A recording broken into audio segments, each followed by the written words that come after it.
Assalamualaikum warahmatullahi wabarakatuh. Balik lagi nih teman-teman, kita belajar tentang yang namanya mengelola keuangan setelah di pensiun dini, kan di PHK ataupun berhenti bekerja ya.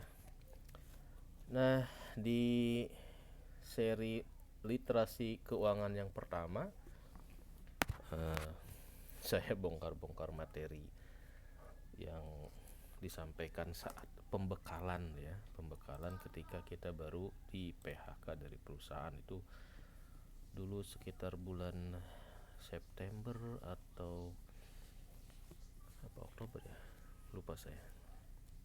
Ya, pokoknya sebelum kita di PHK, perusahaan memberikan pelatihan sebetulnya ya, gimana caranya kita untuk menghadapi perubahan yang akan terjadi nih. Biasanya karena dari kondisi orang kantoran menjadi bukan kantoran gitu ya. Nah, itu butuh yang namanya perubahan nih. Ini saya baru bongkar lagi ya.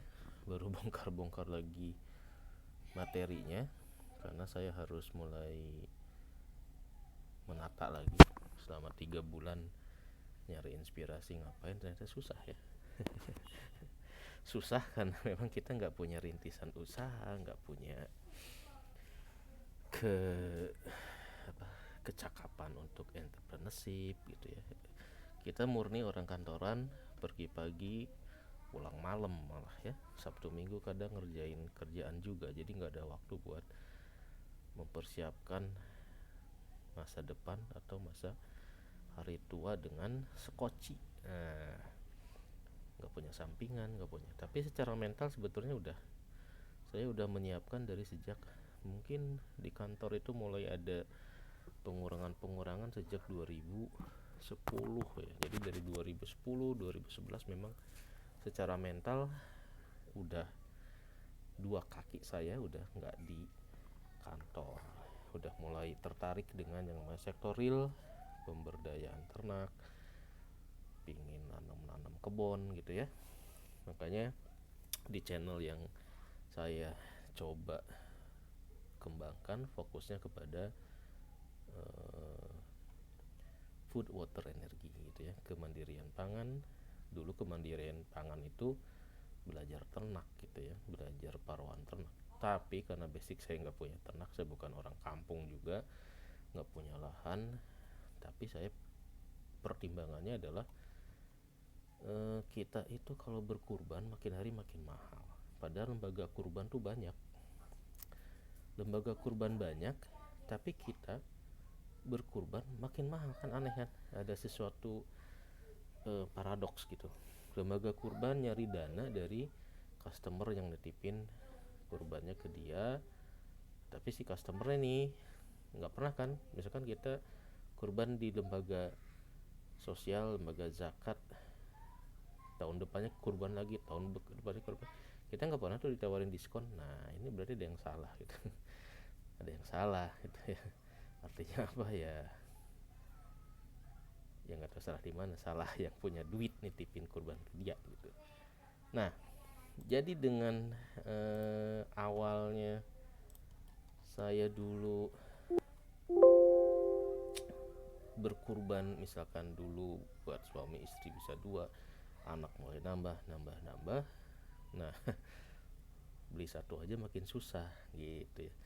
Itu udah saya antisipasi dulu nih. Makanya dulu pernah sempet apa namanya, bukan menekuni ya, mengeksplor secara teorinya ya, yang namanya menggemukkan sapi di dalam konsep memberdayakan masyarakat di pedesaan. Saya ajak teman-teman dulu, kebetulan ada yang kena PHK juga, tapi sifatnya masih voluntary gitu ya, masih PHK-nya secara sukarela. Kalau udah kesini mau nggak mau PHK. Kalau dulu masih, kalau ada yang kena masih bisa nego gitu ya. Nah, jadi ada yang dapat pesangon. Kebetulan dulu saya kenal orang yang ya, mengenalkan saya dengan konsep Parwan gitu ya. Ceritanya seru nih ya.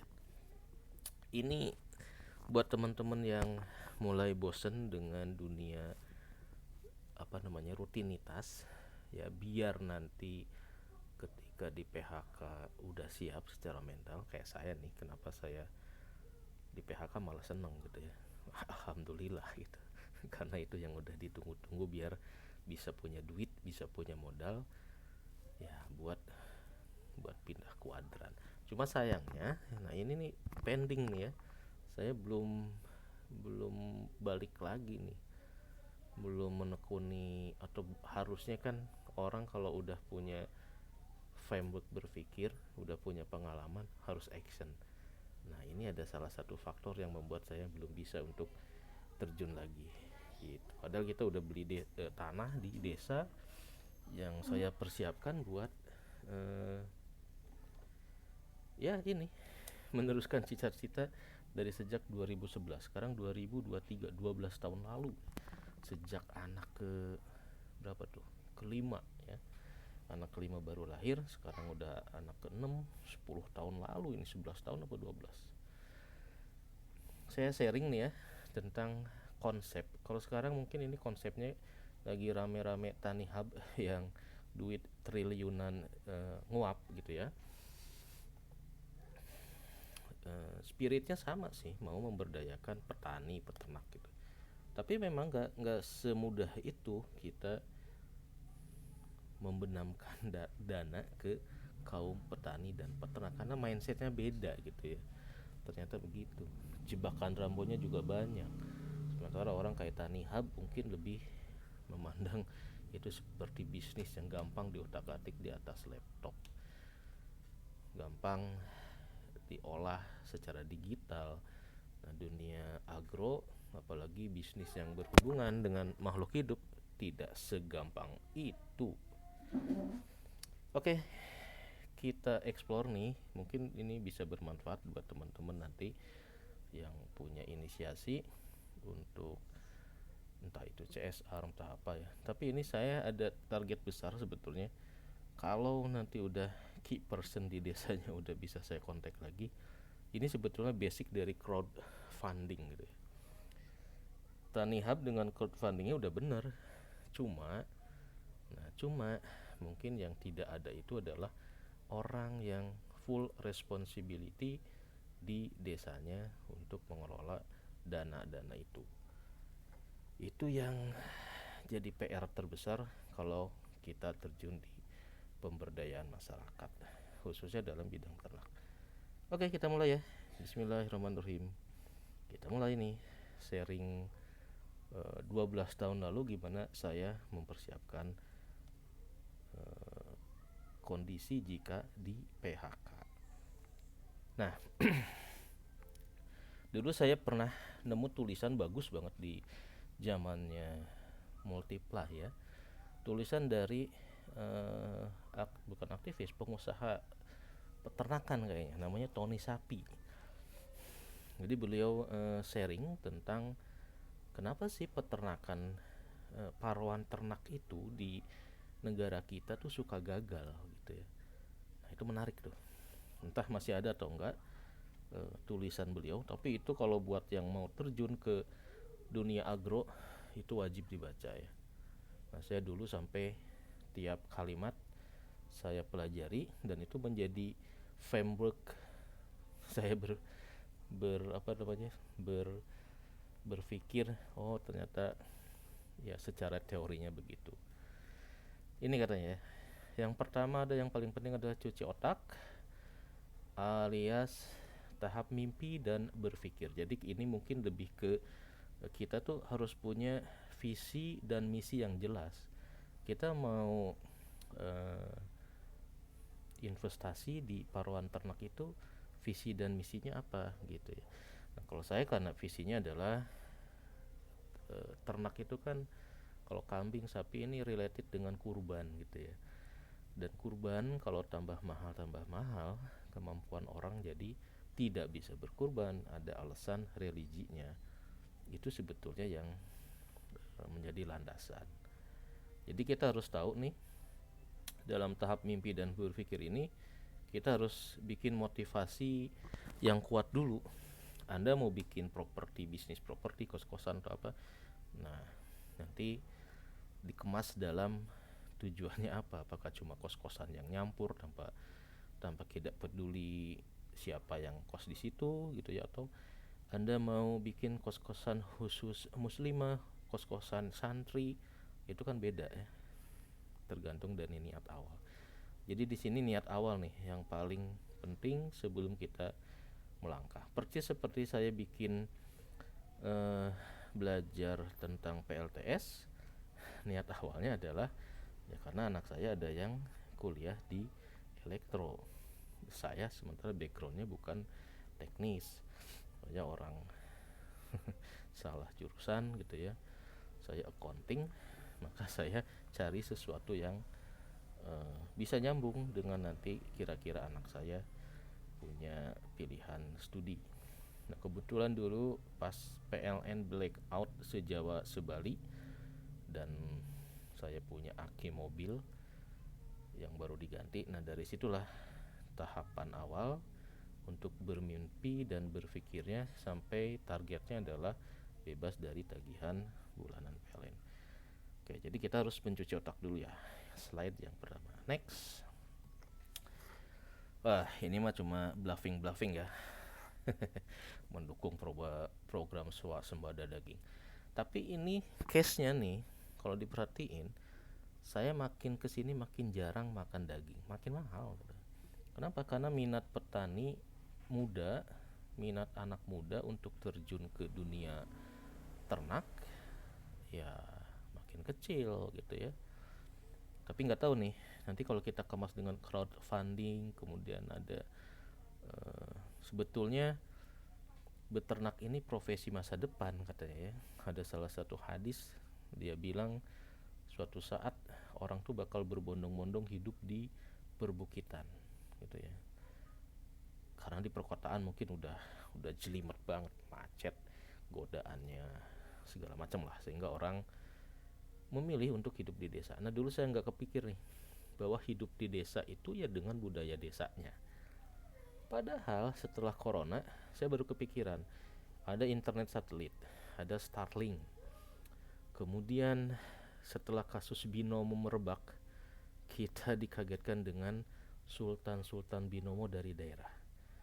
Nah ternyata hadis profesi akhir zaman itu kalau dipikirkan ya, mindset beternak itu kayaknya bukan beternak yang kayak kemarin-kemarin. Mungkin ke depan orang hidup di pegunungan, perbukitan, punya peternakan, tapi dia juga bisa investasi saham, ya bisa anak kuru kandangnya misalkan bisa nyambi jadi programmer. Kenapa? Ya karena ada akses internet satelit. Ini menarik sebenarnya. Ya, menarik banget. Apalagi nanti kalau apa tuh si internet satelitnya si Tesla udah mulai ada di mana-mana, mungkin setiap pelosok yang jauh dari jaringan BTS udah nggak masalah lagi. Itu makin keren. Dan yang paling penting, beternak di pedalaman atau di daerah yang jauh dari pemukiman itu sangat menunjang dengan off-grid lifestyle. Jadi peternakan, kemandirian energi itu dua poin yang udah mulai saya kerjakan gitu ya. Tinggal prakteknya belum. Oke, nah ini pihak yang terlibat tentu ada pengelola usaha. Ini dulu saya orang desanya namanya Pak Kosim ya. Beliau yang warga desanya yang menjadi key personnya.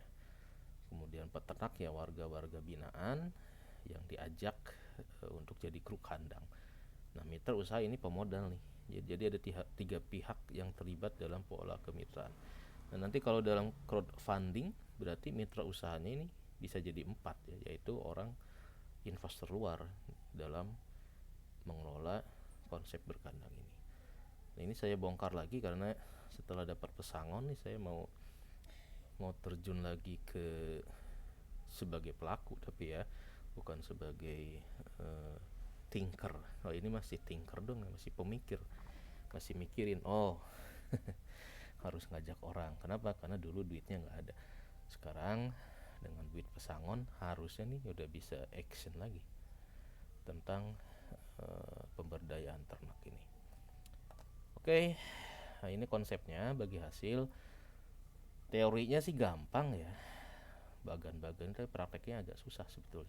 Kenapa? Karena dalam perjalanannya namanya makhluk hidup, kambing, sapi kadang mati. Nah itu resiko yang kadang agak susah diantisipasi buat para warga di desa. Jadi kenapa pemberdayaan ternak itu gagal?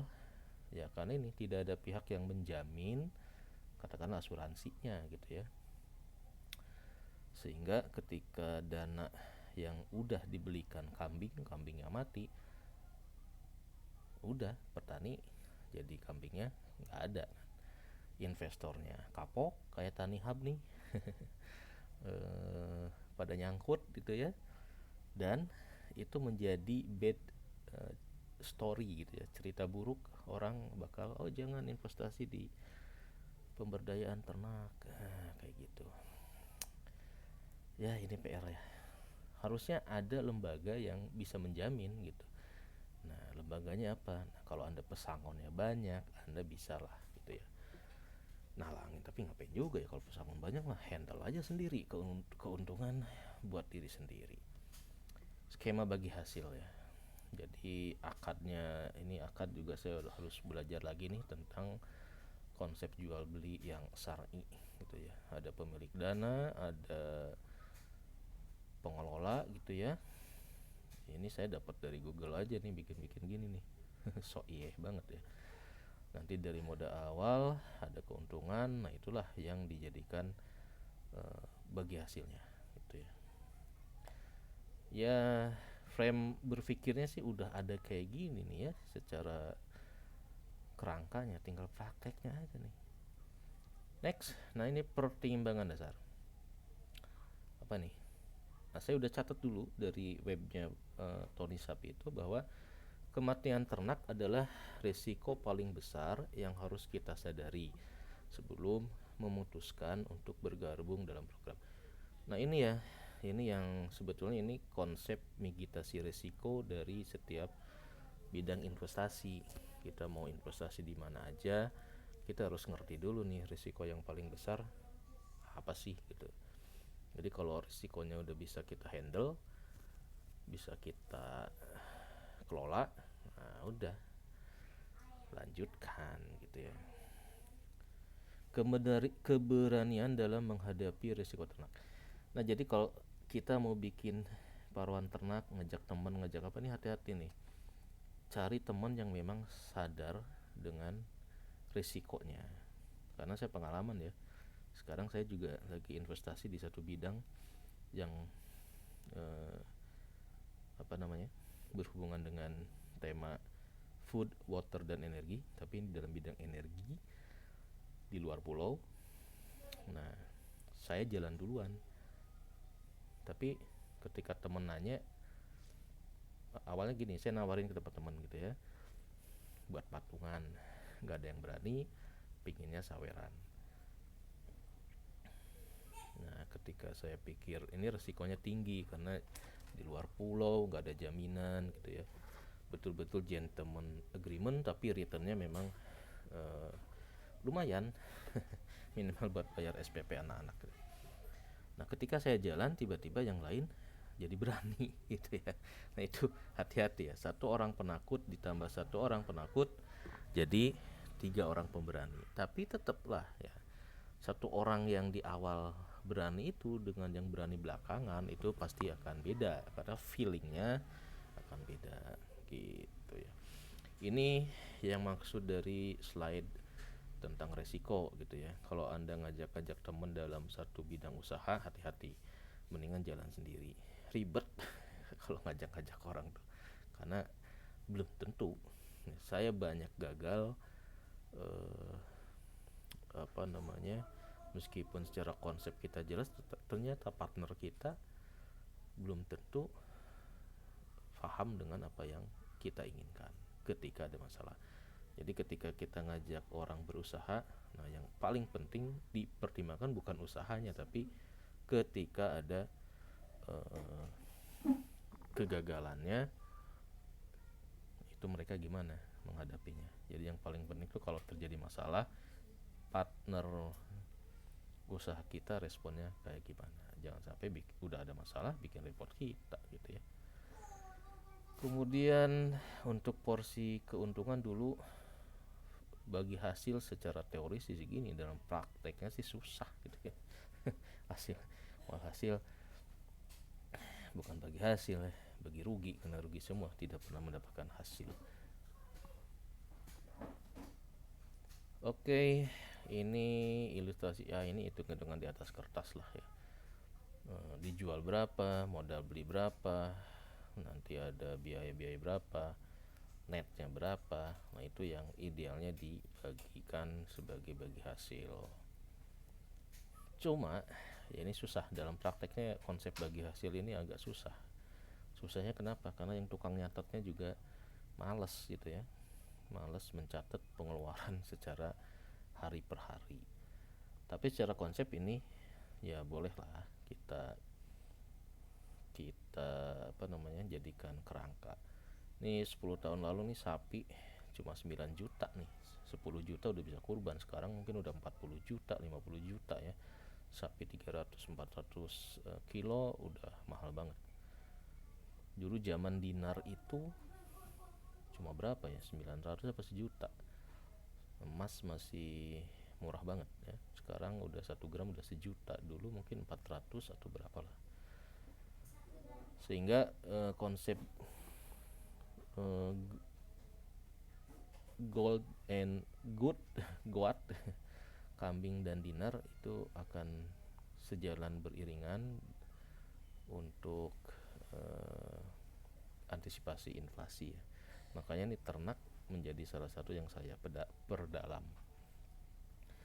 Alur kerjasama, ini juga teori aja nih, nyempot dari Google. Kalau ada yang mau ikutan, yang pertama harus datang ke desa dulu sih saya gituin, karena desanya memang off road banget gitu ya, harus ke pelosok, harus di pedalaman banget gitu ya. Ini apa nih maksudnya? Menentukan tujuan hidup masa depan kandang. Apa ini? Nah ini nih. Jadi ini yang terkait dengan visi. Ini VSS itu dulu voluntary apa ya, scheme gitu. Jadi pensiun sukarela. Kalau sekarang adalah udah mandatory gitu ya.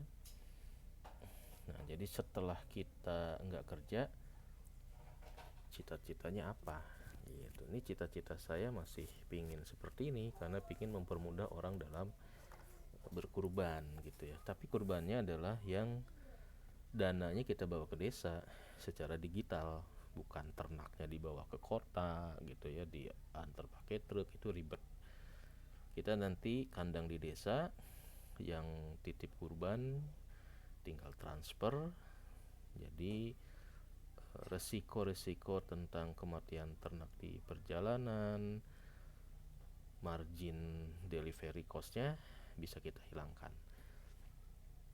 Apa ini? Mau jadi apa? Nah, kenapa sih harus beternak? Nah ini nih, karena misalkan tujuan kita merintis paruan ternak, misalkan pengen hidup jauh dari keramaian gitu ya. Ini makin tua kan kita makin apa ya, makin tidak produktif gitu ya. Jadi harus milih bidang yang sekiranya masih bisa produktif, kemudian juga masih bermanfaat lah buat sekitar ya, buat masyarakat di desa. Mungkin ilmu kita di kota bisa bermanfaat kali.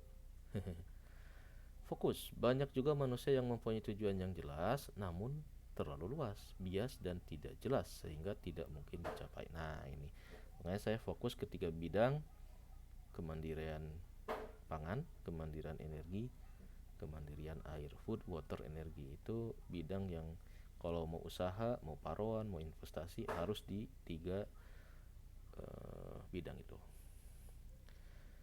Menentukan pilihan peternakan, apa ya? Oh, ini jenisnya. Jadi kalau kita dulu beternak sapi itu ada banyak ya, ada sapi yang putih, yang indihe gitu, ada sapi limosin, sapi Bali. Nah, belakangan sih yang paling banyak diincar orang adalah sapi Bali karena dagingnya lebih banyak gitu ya. Beda dengan sapi putih. Ya, sapi putih kalau dengan pingin secara sunnah. Kalau Pak Ustadznya nggak pernah ternak gitu, pingin yang ideal buat yang beternak, belum tentu gitu ya. Ideal secara syar'i, dalam prakteknya mungkin tidak semudah itu. Oke, ini menentukan ini ya. Jadi kayak misalkan kita dapat pesangon, nah bidang apa nih si duit pesangon itu mau kita investasikan? Apakah bikin kos-kosan, apa nitip duit ke orang, bikin franchise? Nah, itu yang harus fokus katanya. Menentukan bidang peternakan. Sistem pakan. Apa nah?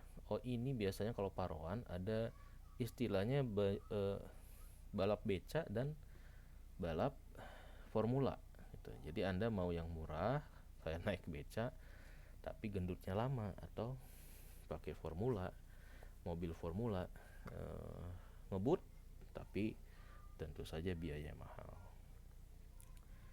Oke, skip lah ya.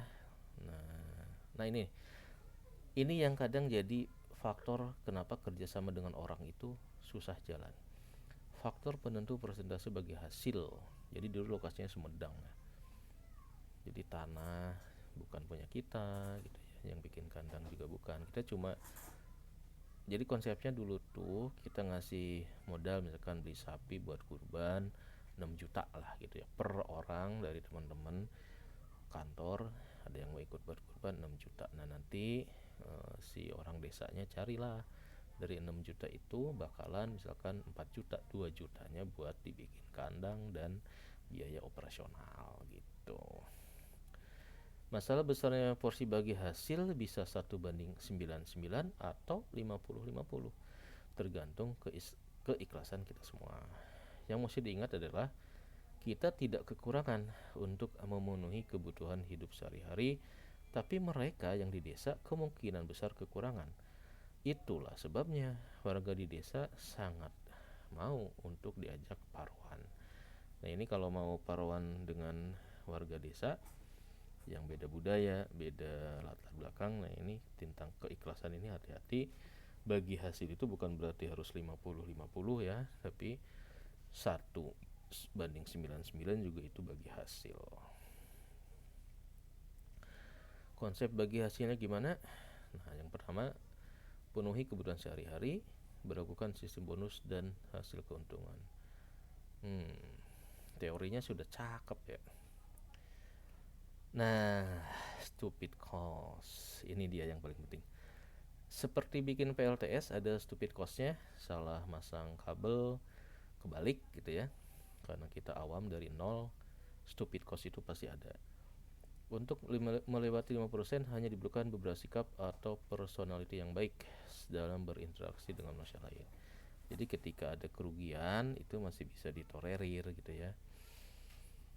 Oke. Awal invest cukup 25% dari harta Anda. Nah, jadi kalau dapat pesangon jangan semuanya ditaruh jadi project gitu ya. Dikit-dikit dulu lah gitu. Kalau gagal kita hanya cengar-cengir. Anggaplah kegagalan itu sebagai biaya sekolah atau stupid cost atau biaya kebloonan. Di setiap tahap awal kita akan menemui banyak sekali masalah. Ya benar sih ini. Semua masalah ada, tapi dari pengalaman 10 tahun lalu ya saya udah mulai ngerti kalau ya harusnya seperti apa gitu ya. Makanya crowdfunding di pemberdayaan ternak sebetulnya harusnya jalan kalau yang di anak kandangnya juga memegang amanah gitu ya. amanah ada tapi operasional nggak ada yang jamin, itu juga nggak bisa jalan karena mereka harus ada biaya biaya ini ya, biaya apa talangannya gitu. Oke, masih panjang ya. Nah dulu tuh kita sampai ada 50 sapi dari 25 orang kantor yang diajak ya, yang saya ajak dalam pemberdayaan di desa. 25 sapi udah lumayan sih, lumayan sapi ya. Malah dari 2-3 tahun selanjutnya jadi kandang transit itu bisa menampung sapi Bali bisa sampai 100-200 ekor. Sebenarnya udah levelnya di kru di desa itu sudah oke. Cuma problemnya ternyata ya itulah resiko orang desa kalau ketiban dana dari luar karena bukan dana sendiri, jadinya resikonya di apa tidak dihitung dengan seksama, jadinya malah jadi bumerang gitu. Nah ini yang paling penting, mengapa bagi hasil sering gagal. Profit sharing bagus banget dari syariat, tapi prakteknya susah gitu ya. Ini paling susah sih sebenarnya. Kenapa paling gagal? Ya karena mungkin misi di awal tadi yang ketika pertama kali cuci otak itu nggak jelas gitu ya. Kenapa banyak kasus sistem bagi hasil bangkrut dan bahkan banyak investor yang tertipu, ini sampai muncul Tani Hub 10 tahun kemudian. Gagal juga ya. Crowdfunding gagal juga. Oke. Capek nih kayaknya. Dah, sampai sini dulu ya. Cara bermimpi jadi peternak. Nah, ini nih caranya nih. Cara bermimpi. Mari berpikir bagaimana caranya jadi peternak agar pikiran itu jadi mimpi. Atau mari kita mimpi jadi peternak agar menjadi pikiran kita. Jadi artinya tuh siang malam harus dipikirin. Seperti saya mikirin PLTS dari nol banget, siang malam liatin YouTube sampai akhirnya bisa di tahun keberapa ini, 4 tahun ya. Padahal bukan backgroundnya teknik, dari sejak nggak bisa bedain kabel merah dan kabel hitam ya, karena terus menerus itu dari mimpi jadi pikiran, pikiran jadi mimpi lah gitu. Oke, ini dulu panjang ternyata, masih banyak banyak banget ini ya. Nih sampai roadmap segala macam ini udah saya bikin sebetulnya ya. Ini juga nanti tinggal saya kopas di update untuk eksekusi di 2023 ini. Cuma ya masih belum ketemu nih. Key person warga desanya ini masih ngilang ini ya. Oke. Nah, ini dia. Ini dulu pemberdayaan ternak di tahun pertama nih ya. Ada sentral 1 yang nampung 10, ada sentral 2, terakhir itu sampai 4 sentral. Di belakangnya kita bikin lagi. Ini nostalgia banget sih. Ya, meskipun gagal, tapi ini jadi modal buat saya ya kalau mau ngulang lagi udah ada gambaran lah gitu ya. Meskipun kita bukan dari orang yang punya budaya ternak, tetapi ya udah rada ngerti gitu ya resikonya. Ini mudah-mudahan sih niat kita mempermudah orang berkurban Allah lancarkan lagi. Siapa tahu nih orang-orang yang dulu terlibat bisa saya ajak kerjasama lagi dengan lebih bagus gitu ya. Oke, nanti kita lanjutkan. Ini adalah sharing dari orang yang mempersiapkan masa depan ketika di PHK. Kira-kira kayak gini gitu ya. Jadi sedetail ini saya mempersiapkan selama 10 tahun sampai akhirnya datang kejadiannya. Oke, Wassalamualaikum warahmatullahi wabarakatuh.